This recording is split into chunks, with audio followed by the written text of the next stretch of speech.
Good day. My name's Enrique Alvarez, and welcome everyone to another amazing episode of Logistics with Purpose. Kristi, good morning. How are you doing today?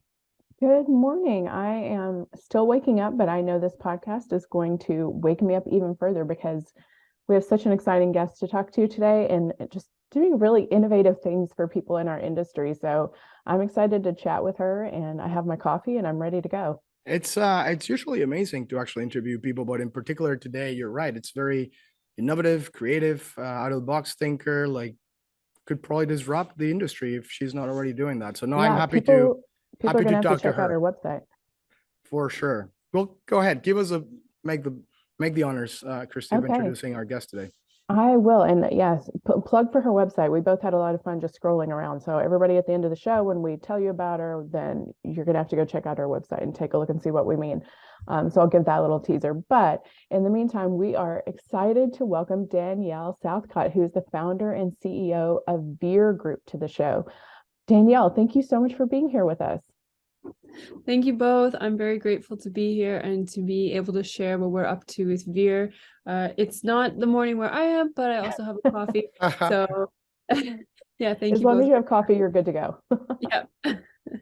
Well, let's start out before we get into Veer and all the really cool things that you're doing there. Tell us a little bit about, because you have a really fascinating background that completely leads up to what you're doing now. So tell us a little bit about your childhood and growing up, and yeah, just sort of you as in your early years.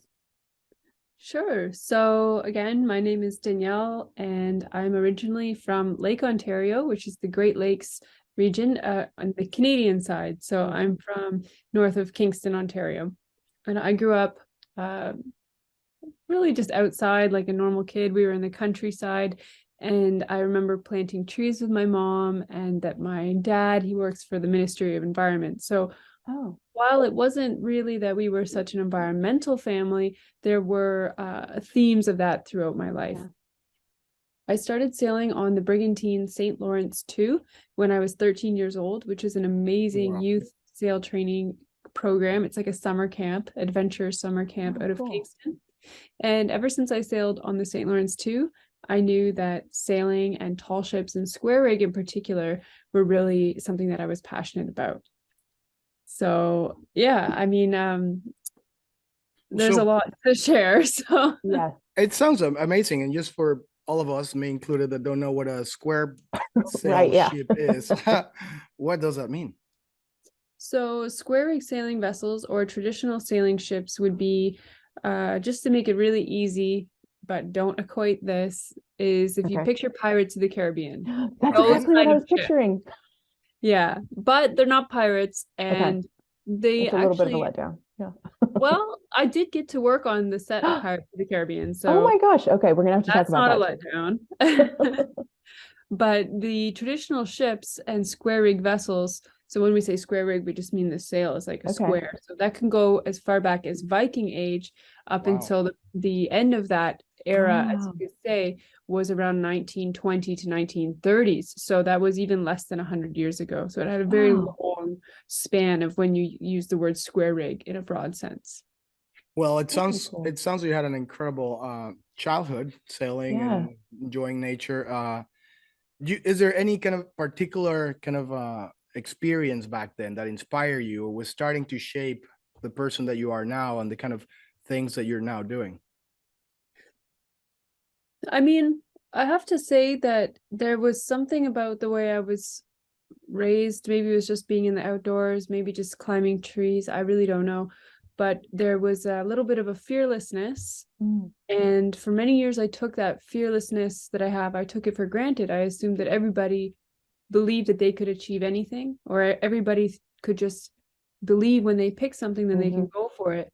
And everybody can, but not everybody believes in themselves, and not everybody believes that they can. And so I would say that it's only been relatively recently that I've realized that that's a little bit different about me, is that I always just assumed that I could do everything. And of course, there's some privilege that comes with that, inherent privilege that I'm born with. But I try to inspire others and let them know that if they set their mind to something, it's very likely possible that they can achieve it. And I hope I answered your question somehow with that. Yeah, I think that's a beautiful aspect too that so many of us grow out of, unfortunately, too. That's a unique and wonderful facet that you've kept with you. And yeah, I think it definitely lends to the inspiration of what you're doing now and where you've come from. But of course, before I ask you about your professional career, I now have to ask you about Pirates of the Caribbean. So what was that about? What did you do with them? How did you get hooked up with that project? Yeah, so one of the companies I founded, this was now years ago, I think it might have been 2012, was called Top Sail Rigging. And we had a traditional rigging company. So that was doing rope work and wire splices and working with the sails. So actually fabricating all of the sails and rigging that you would picture. It was really fun, very, very hands-on, very tactile. Yeah. And so then my company was brought on because they were doing a segment of one of the Pirates movies in British Columbia, Canada. So they wanted to bring a bunch of Canadian talent on board. So we were able to do some of the ropes and sails and this sort of thing for Pirates. And yeah, it was great. That's fantastic. I love that. What a unique experience to have. Okay, so let's talk about your professional career because it is also very impressive. So talk about university and what did those early career choices look like? Yeah, well, it's interesting. I did go to university for about a year. I went to University of Toronto for Aboriginal Studies and Forestry, but I actually dropped out and ran away to sea on a schooner, which was very classic me at that point. And so eventually I said, I do want an education. I'm not just running around playing on boats. And I went to nautical college in the Netherlands, and that was Enkhuizen Zeevaart School, which we had to learn. It was all in Dutch at the time. All the classes, all the textbooks, all the long form essay answers. Wow. So for that, I did have to learn Dutch. And I really wanted to go to that school because it still is to this day, to my knowledge, the best school for a traditional spin on maritime and seafaring. And okay, so what does that, I have no idea. I'm picturing all kinds of curriculum and different things. What does that actually mean? Yeah, so in some ways it would be a normal maritime college. So you have navigation, stability, maritime law, all sorts of different courses. But they teach the standard for everything, but then they also teach how would you do this only under sail? Or how would you do this as a large square rig ship?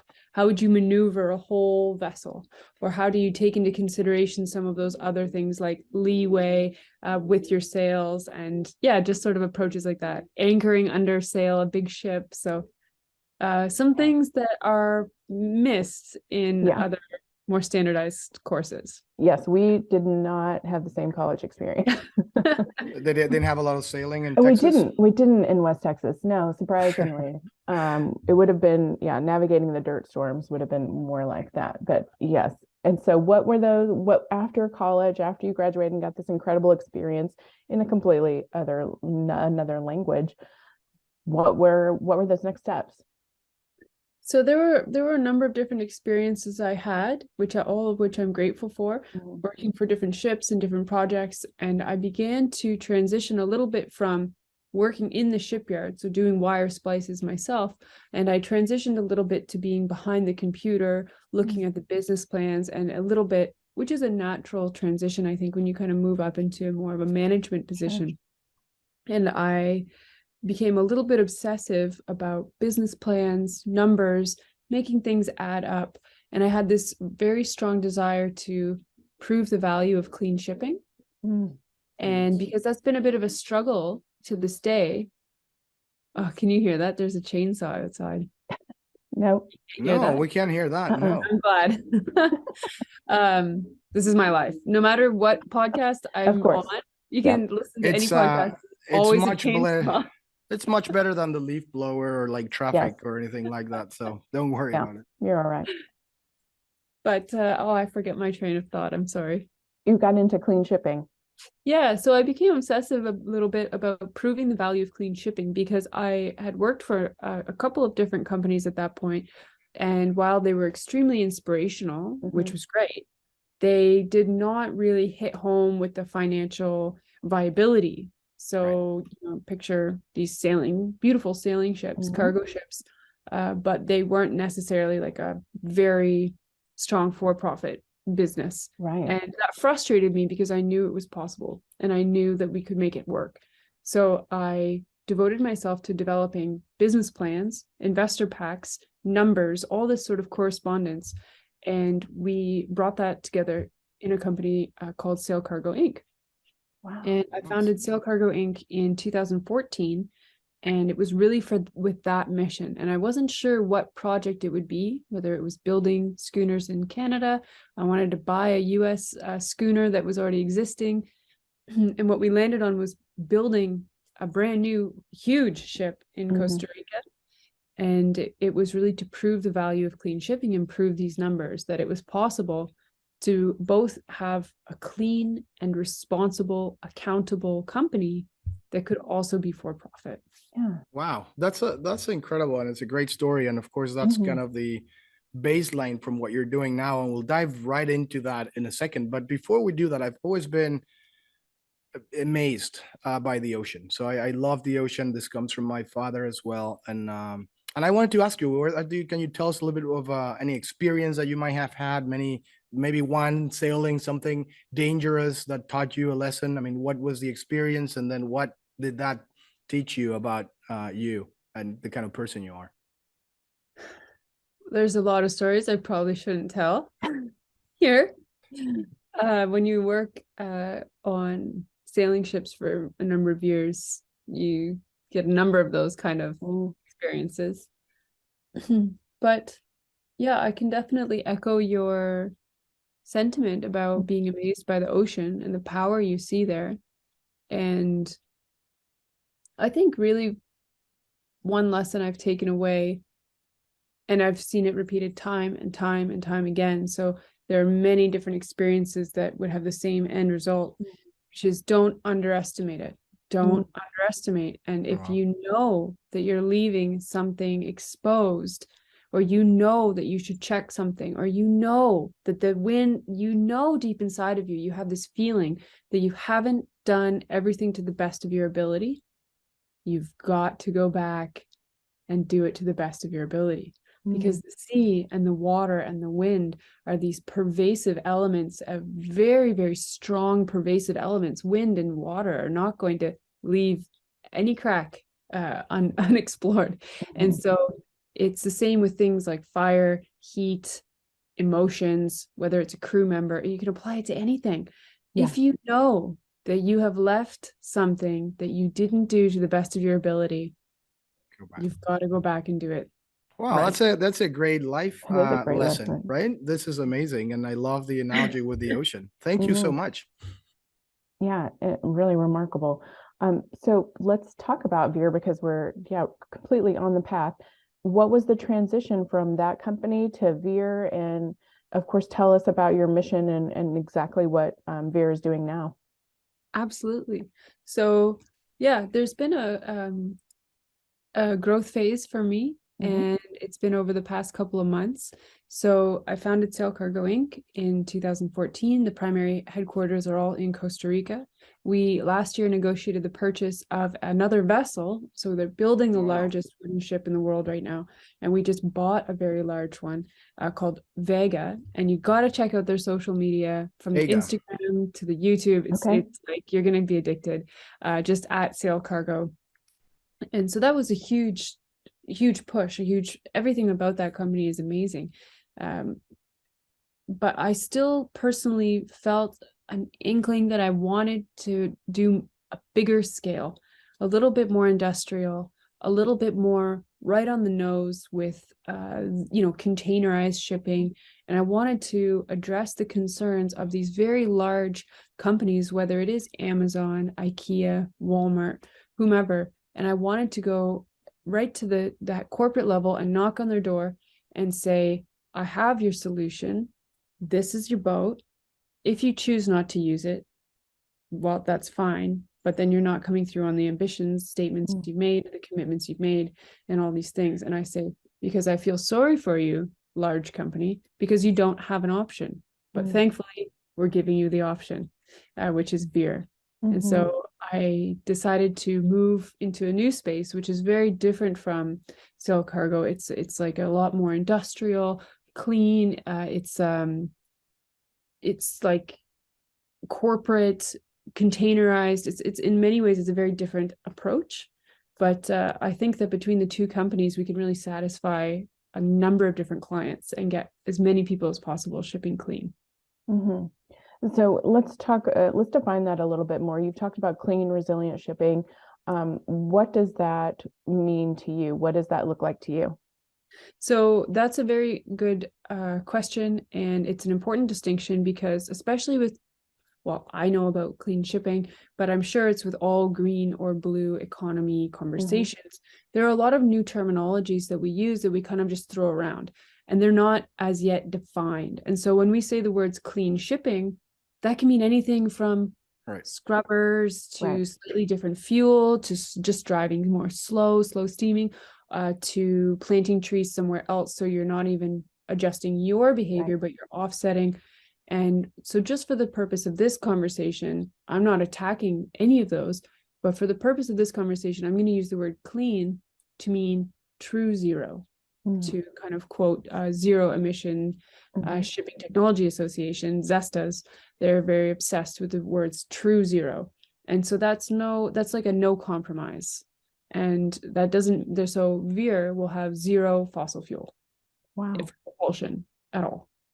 Wow. Well, which we have been using for millennia, right? I mean, wind was our only source of energy back in the day, and somehow we kind of deviated for a little bit. But it's very refreshing to not only speak to people like yourself, but to see in general that companies like the ones that you mentioned, IKEA and Walmart and some of those big guys really are really understanding that sustainability is no longer like a good thing you do for the planet.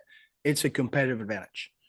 It's a strategic competitive advantage that will make you money. So even if you don't believe in saving the planet, that's still going to be the future, which is exciting, especially for early movers like yourself and Veer. Yeah, absolutely. And that's where it's recently, I've seen a major shift. So I've worked in clean shipping in the space for around 12 years, I think. And it's just been the past 2 years where all of a sudden it's like a light switch was flipped and people realized I can make money by being blue or green focused, centric. And I'm not commenting, I'm refraining on commenting on whether or not that's a healthy driver, but it is a major driver, right? Like people want to make money. That's what these companies are for. And so if you go to a company and you ask them to change their habit and make less money, that is contradictory to everything that they exist for. And so in the past 2 years, I've seen a shift where people realize we can make money with this. And now it's like the game is on, and it's very exciting because of course we've always been pushing for clean shipping. So now they're interested. It's great. Yeah, it must be incredibly validating for someone that's been doing this for so long as you and a lot of other people and companies out there. Yeah. Changing gears a bit here. So Veer looks back at the classic design of ships and all the different techniques of rigging, but you guys have implemented a very innovative engine technology called DynaRing. Can you tell us a little more about DynaRing and what it is and how it works? Yeah, absolutely. So there's some interesting, I find myself defining our project a lot, so please forgive me on that. But the DynaRig is the sails, so the square sails that you see. And then for your information, this vessel that we're first designing with Veer has two primary forms of propulsion, which is the DynaRig or the sails, and an engine below the water. Most projects that you'll see today that work with wind are described as or categorized as wind assist. So you'll have some form of propulsion that ends with a propeller. However, that propeller is turned, could be different ways. But that's their primary engine. And then you'll have an assist or auxiliary engine, which are the sails. And that can take any form. We have kites, rigid sails, rotor, like there's all kinds of different exciting things. Veer is quite different because we're not wind assist. we're wind primary. And in terms of a competitive, large commercial project, we're the only ones in that category. And we have a hydrogen assist. So if you were to type in hydrogen assist, there's like not too many in that category. Well, technically they would, but they would be a diesel hybrid. Okay. So we're a wind. The wind's not the other counterpart of the hybrid. Correct. Yes. But so our Dynarig technology, which is back to those sails, was actually designed in the late 1950s or early 1960s by a German inventor. And that was in response to a oil crisis back then, especially in the 70s. And there were other experimental sail and wind powered designs around the 60s and 70s. But when the oil prices fell again, those kind of got pushed aside and they were never actually brought to fruition. But now we have different factors being energy autonomy, energy security, you know, like lots of different things.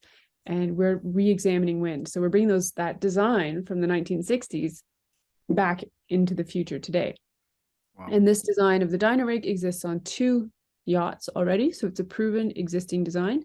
Combined, they have 24 years of sailing time with the Dynarig, and that is the sailing yachts Maltese Falcon and Black Pearl. Definitely check them out.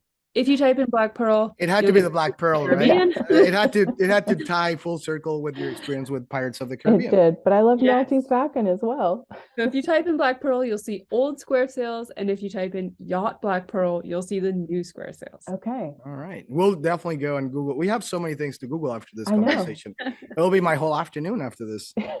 Yeah, it's a rabbit hole. You go down it, you keep typing things. We know it. We know it. But it's very interesting to me that all these technologies are not even new. We've had them forever, like the electric car. It's not a new thing. It's just the cost parity is to where it needs to be now, so that people are now looking back and saying, "Oh, now it's economically possible. It's an attractive idea." Absolutely, and the hydrogen engine was around. I'm not an expert on this, but at least over 100 years ago. Wow. And the question is then, just like the windmills, so if you picture a wind turbine that we see today that looks very sleek, kind of like a cool spaceship, that is coming from windmills that were all over the world, but really pushed forward by the Dutch in 1500, 1600, 1700. And these windmills that you can picture, old ones, are like made of wood and they have sails kind of, and it's like quite a rickety, crazy old structure. And we brought those wind turbines into the future. And we're doing kind of a similar thing with sails on ships today. Wow. What's old is new again. Exciting. Renewable. It's really harnessing renewable energy. The main thing that I've seen is that essentially from the World Wars 1 and 2, primarily World War II, where combustion engines really took the forefront because they have, you know, that immediate power that you need. And there's a lot of great things about a combustion engine. And especially during a war where you need that power and you need that sort of thing.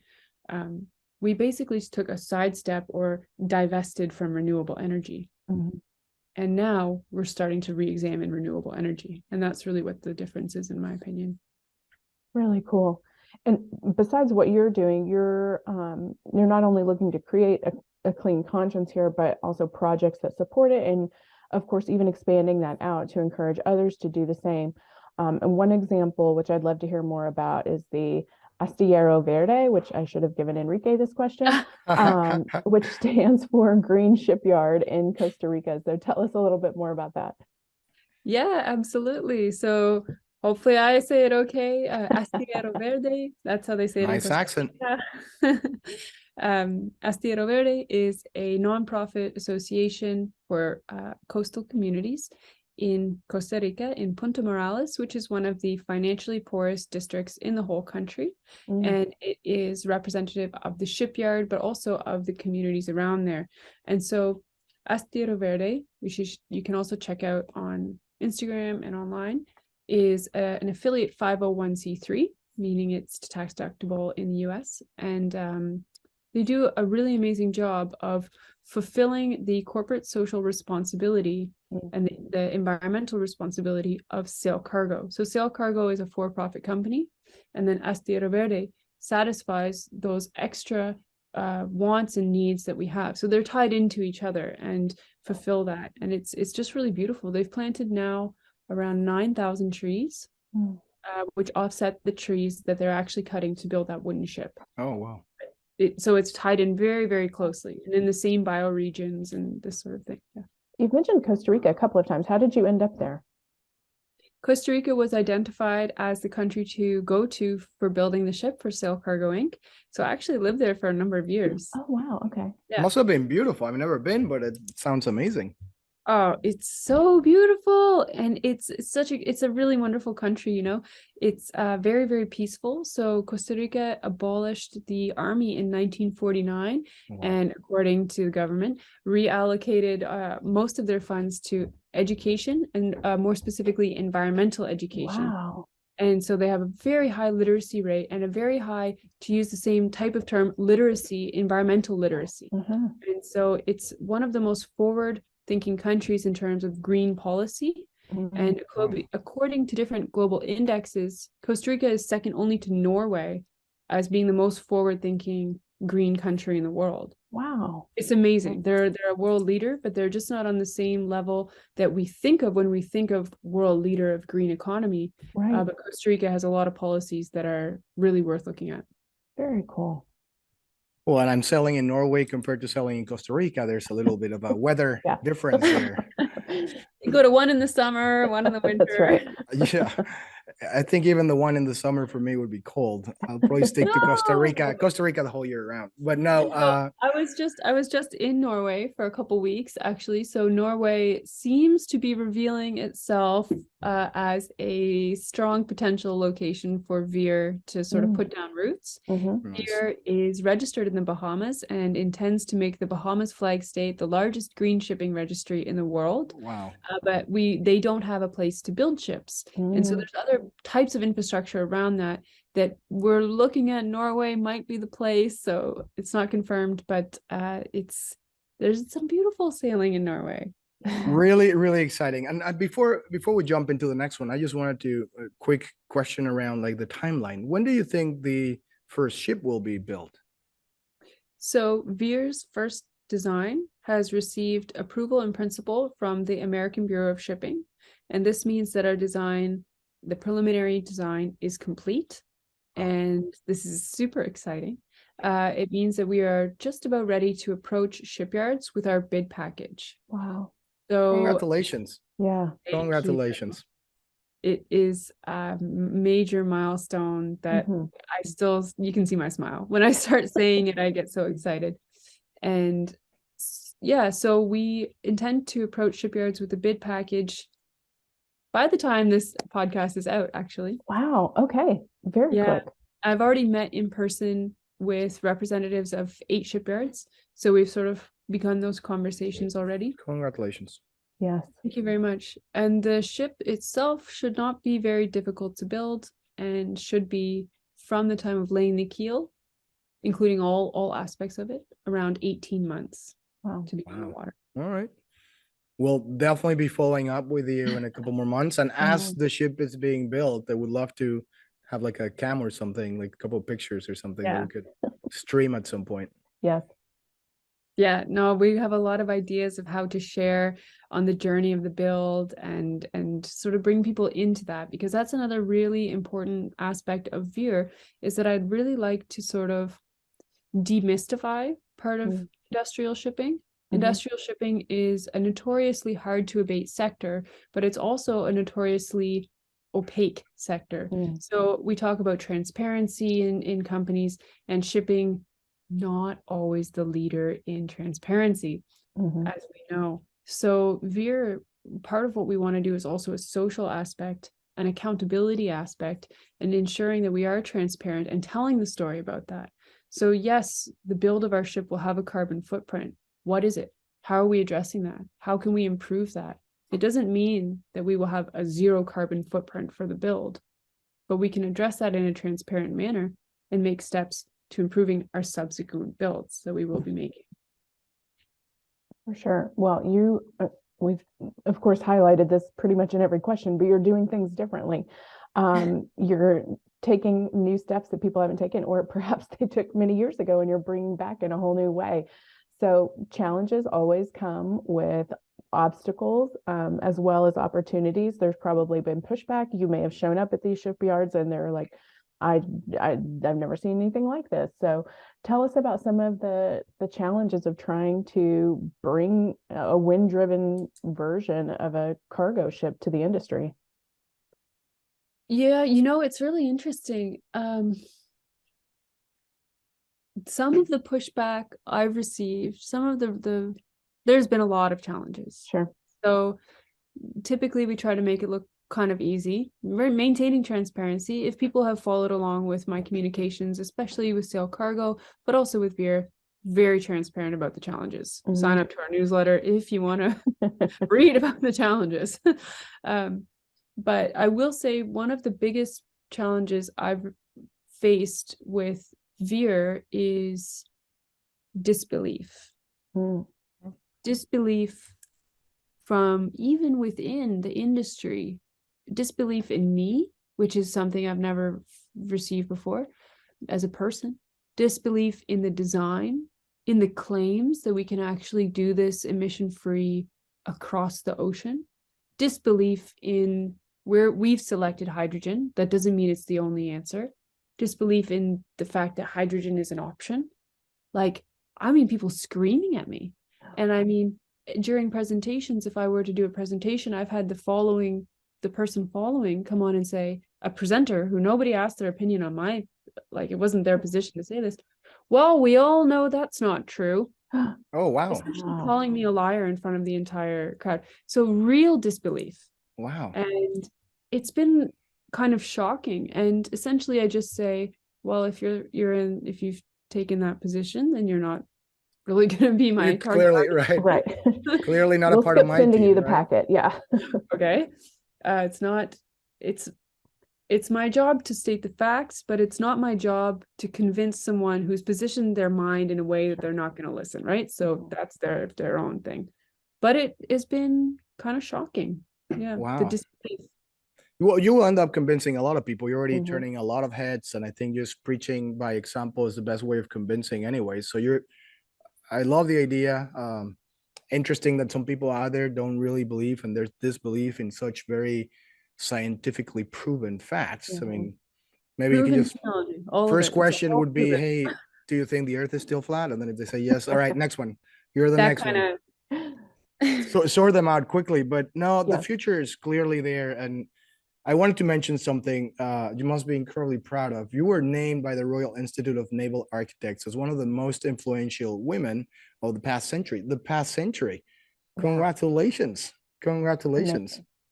Thank you. So what was that about? And then the other one is, what would be your advice for other women, right, who are interested, maybe not necessarily in logistics or shipping or clean energy shipping, but just in general? What would be your advice for women out there that are listening to this podcast? Yeah, well, thank you for acknowledging that I was named by the Royal Institute of Naval Architects in that way. It's a huge honor. And the whole century, speaking about disbelief, I'm in disbelief a little bit, but I'll take it with a grain of humbleness. But what I would say to other women who are listening, and this goes for women especially, I'll have a special part, but to everybody, because as I started this with, a lot of people just don't believe that they can.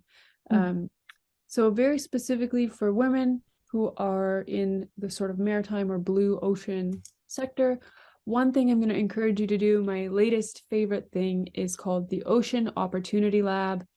Check it out. It's just like this amazing network. It's a map that puts all ocean things out there and has a special section highlighting and acknowledging female founders and female leaders in the space. Go to the Ocean Opportunity Lab. It's just an awesome interactive website and map.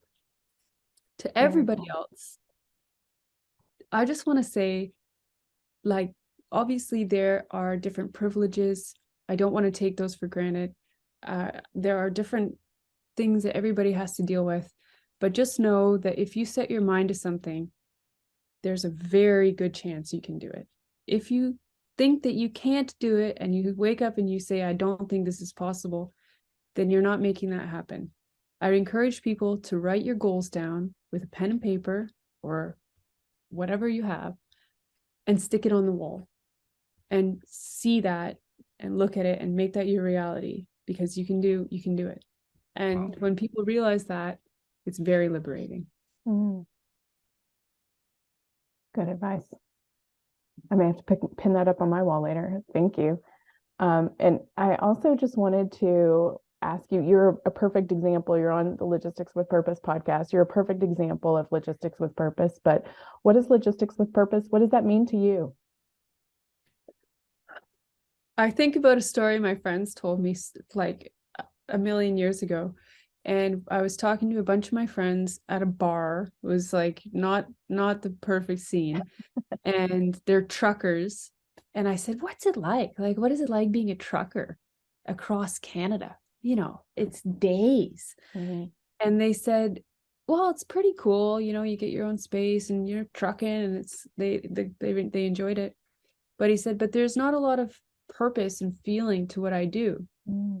And he explained that it's pretty common for him to be trucking a bunch of candy bars, Snickers or M&Ms or whatever, across, and he knows in the trucks that his friends drive, they're driving the same product on the same road the other direction across Canada.